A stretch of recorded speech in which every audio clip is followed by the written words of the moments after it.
This is Ruben Treviso with the Hispanic Link. Today we're interviewing former Secretary of Labor, Hilda Solis.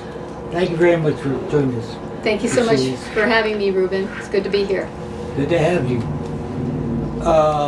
As Secretary of Labor, you were the first Latina appointed to a cabinet position at that level, looking for a president. What was it like? And what did you learn and what did you provide for Los Angeles County regarding job creation? Well, I'll tell you, it was a great honor to be asked back in 2009 to serve with the first African-American president, Barack Obama. And he made history, as we know, by getting elected to that position. But he went further and actually diversified his cabinet. And I became, because of his nomination, the first Hispanic Latina woman to ever serve at a cabinet level as Secretary of Labor. And I'm very, very proud of the fact that I was able to serve with him. We worked on issues regarding employment, development, job training, also providing assistance to veterans as well as youth, and making sure that pension protection was a big prerogative of the administration, and making sure that we could put people back to work because we lost 8.5 million jobs during the previous administration. This president was very focused, like a laser, and his cabinet members to help to try to rebuild and provide the kinds of resources that we need so deeply, like places in LA County where unemployment rates at the time were way above 9%. Even here in the city of El Monte, they were record high back in 2006 and 2007. I can say in satisfaction now that those numbers have turned and they are improving, but we have so much more to do. And I'm no longer there in the cabinet, and now I'm here at home, back at home, and I'm running for the LA County Board of Supervisors. What are your plans to create jobs for Los Angeles County, especially in the San Gabriel Valley? We need to invest in job training, development, and we also have to make sure that we're providing the appropriate skill sets that employers need. So we should be looking at jobs in advanced manufacturing, looking at jobs in the high-tech, the high STEM areas, science, technology, engineering, and math, but also retooling our workforce. There are many people who lost their jobs here because their industries are no longer found in California. We have to bring back those jobs. We have to start producing items. We have to also put people back to work on infrastructure projects like expanding out the MTA Gold Line, also the light rail lines that go to LAX, and hopefully building out the East LA line that stops right now in East LA and continuing that, and also providing more jobs in housing, affordable housing, and things that we can do here that we can draw down from our resources that we have. Federal government, the state government, and also local government, but more importantly, private partnerships. And that's how we're going to make the investments to grow jobs, keep people here, and help train up our workforce so that we can compete with anyone. So we don't have to go and bring people in from Japan or foreign countries here to take those jobs. That's what the reports show economically, that we somehow don't have enough qualified individuals. I don't believe that. I think we have the capacity to train people, and it starts with educating them, making sure that they have good quality education, starting at the Head Start and the kinder level into K-12, secondary schools, community colleges, four-year universities, and that's both public and private. And also, we need to do more to help our youth. We have a lot of youth that didn't graduate or are not graduating at the same rates. We need to give them some alternatives, perhaps some training, some certificates, maybe some mentoring and opportunities so they can know what it's like to work in the business field or in public service. Nonetheless, we have to do more and more, and I'm ready and prepared to roll up my sleeves to do that.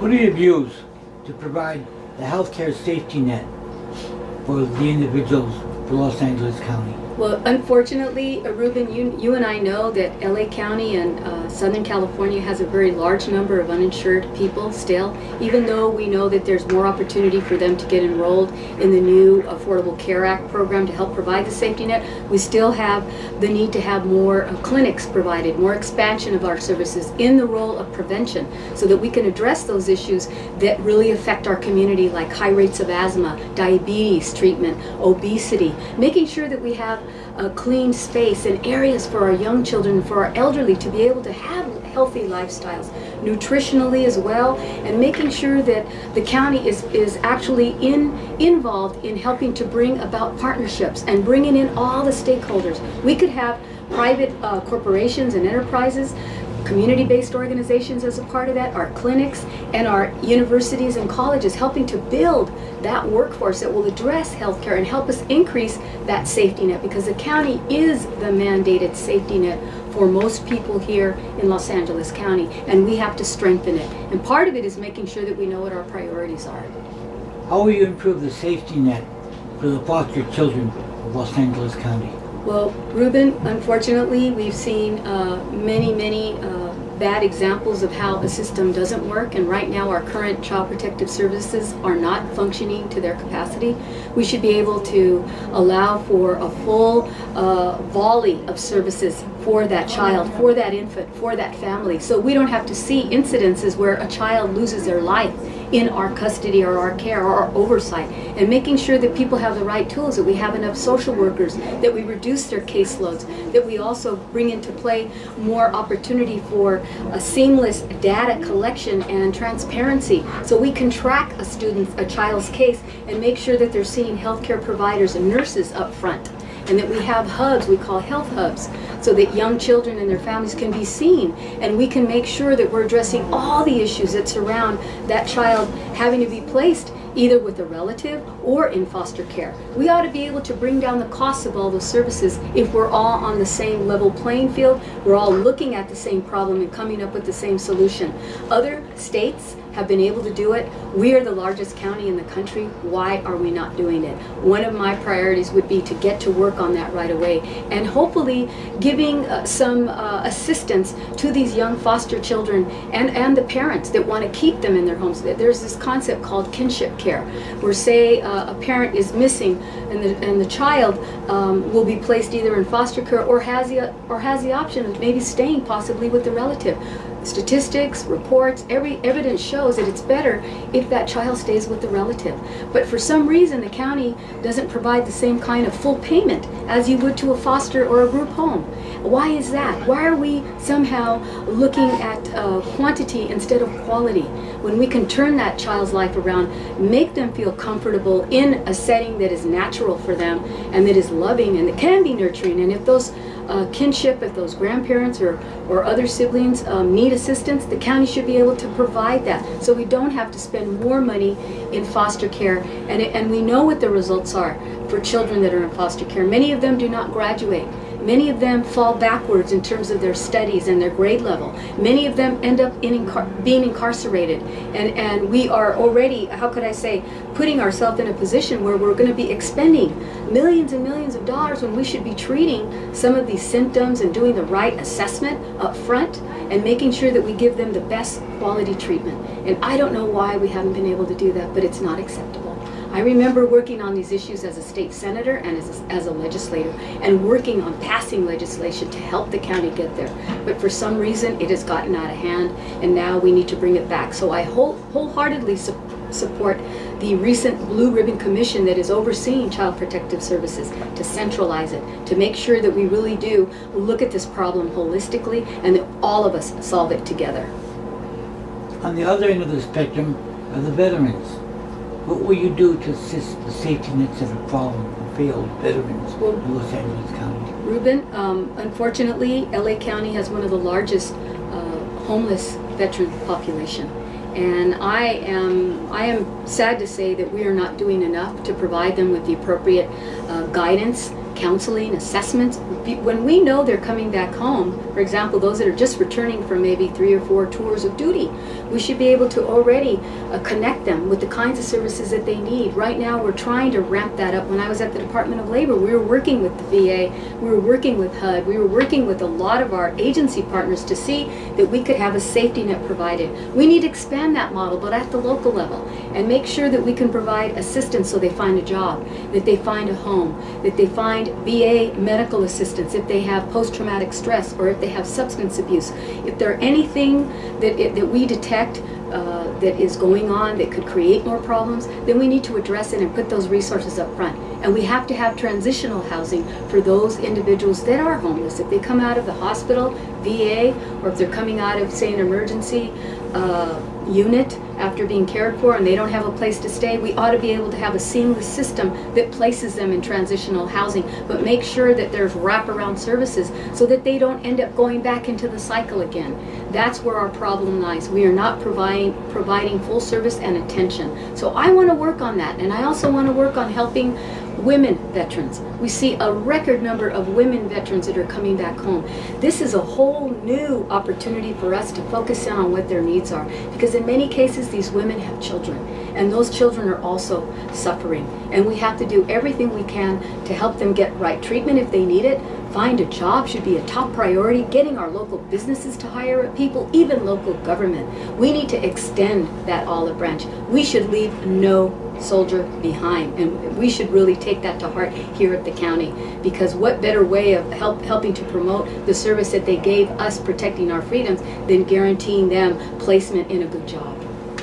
What will be your role regarding the new sheriff of Los Angeles County? Well, as you know, we're going through an election process right now, and I hope that the best candidate wins. Obviously, the sheriff is a very important position here. That's an independent body, so the supervisors don't really have a big, how could I say, have the same leverage in terms of getting that sheriff to do everything that I think some of the board members would like to see done right now. But I do know that the oversight committee that has been established, that I agree with, should be in place and should be monitoring and providing public transparency to make sure that all the problems that we have seen where there's been abuse or neglect, and by the way, I think that we should be looking at reducing recidivism, because many of those that are jailed right now in the county jail are in need of substance abuse, mental health attention, and also while they have them there in custody, we should be providing them with educational tools. Many don't have a high school education or a GED. I know that previous sheriffs have attempted to do that, but how well are we really articulating and making that happen? I think that if we can go a long way in reducing the costs overall for lawsuits, and also reducing our costs for containment and putting people away when they really shouldn't be in jail. If they have mental illness or substance abuse problems, we should be making sure that we have other support systems in place where they can be treated better, and that they don't have to end up being put away in a jail cell and not treated for the symptoms that brought them there. As the first woman to have received the JFK Profiles and Courage Award for your environmental efforts legislation, what are your plans to improve the environment of Los Angeles County? Well, as you know, I have been a big advocate on environmental justice, having grown up here in LA County and being surrounded by 3 major Superfund sites. One of the largest landfills in the history of our country is here in LA County. We need to provide as much support as we can for open space, recreational space. It'll help us with our issues regarding cleaning up the environment, clean air, reducing obesity, because more people will have places to go, bike, recreate. But more importantly, I think environmental justice, we all suffer as a society. Right now we can see what is happening with high rates of asthma.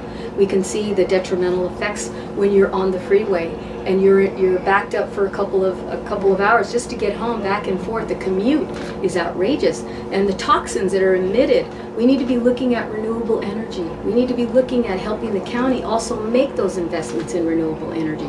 So it's also creating opportunities for light rail, for biking, for better fuel efficient buses, and making sure that people can live a better quality of life. Environmental justice to me is a civil rights issue for all of us.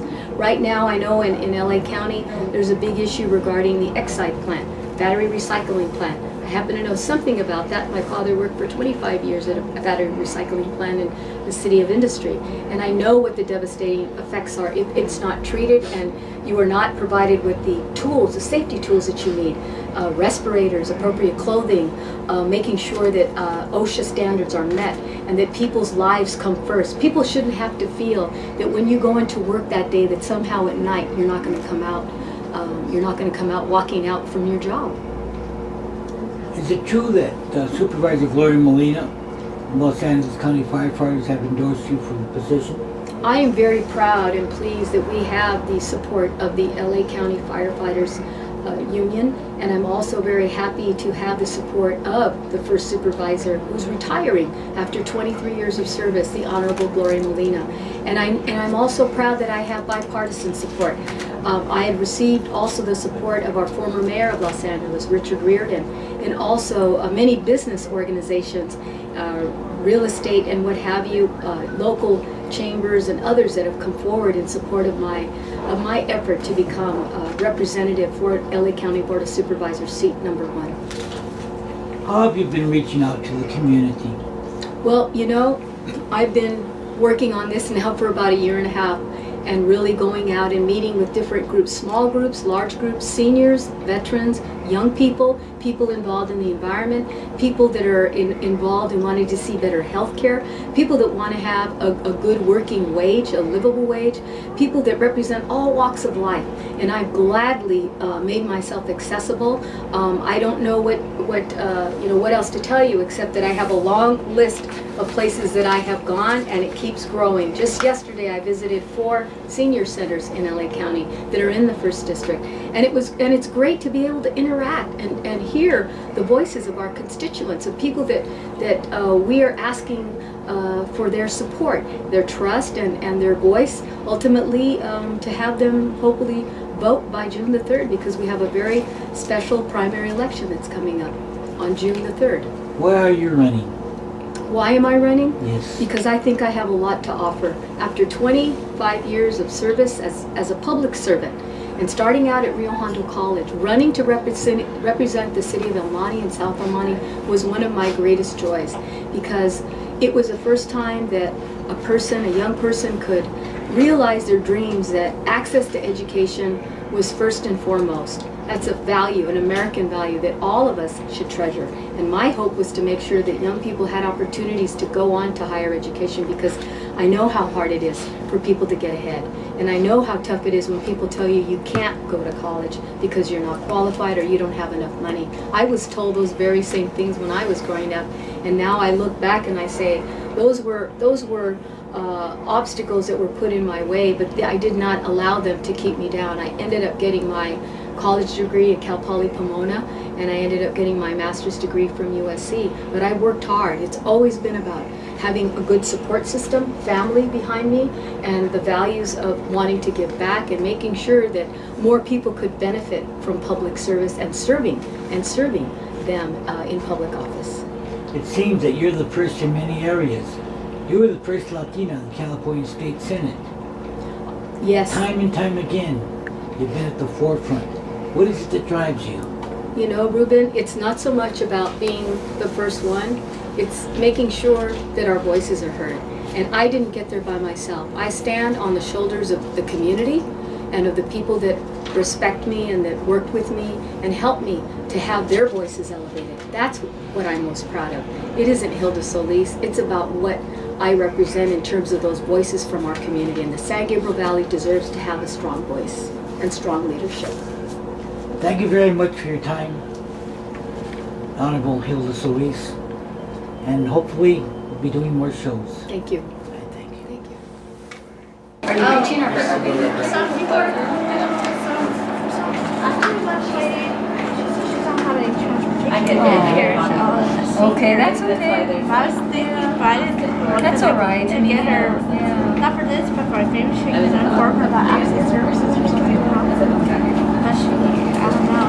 But we've reached a lot of people and I've made messages and with the phone number if they want to call to Yeah. come in to talk to. So that's why I Excellent. Not bad. And Yeah. some people are coming. Yeah, some people are Okay. coming. Good. Good. Yeah. Okay. And I spoke to one just right now. They said they would rent from someone else, but they did everything out here in El Monte. Oh, nice. Good. Love it. Yeah. Hi, and you're helping us with input? Buenas tardes. ¿Cómo estás? Muy bien, gracias. Where are you from?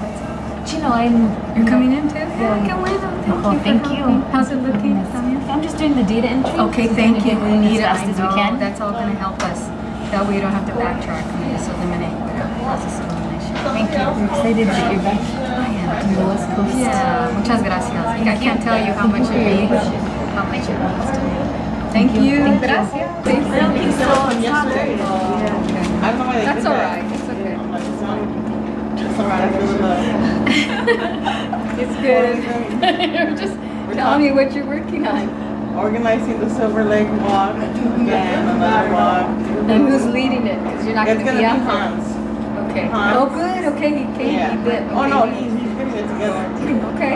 He's helping us in Eagle Rock as well. So we're working on a walk or two in Eagle Rock, a walk in Silver Lake, and then we have and then we have one walk going on. Cudahy's being walked this Tuesday, Wednesday, Thursday. The whole kid pick up the Oh, little I saw him. Yeah. kids or whatever they have, little walking kids, and then Mr. Moss is walking Avocado Hunt. Did you give him the Yeah, 1,000 or what? No, it's only for his own precinct. How many That was were in there? 100 and That's okay. it's like 105, and he said that's good. So I He's was like, good. okay. He's I was good. like, you give me a heads up. It's like I can print this all up for you. Excellent. Okay. a lot of Good stuff going job. on. Thank you. All right. Good.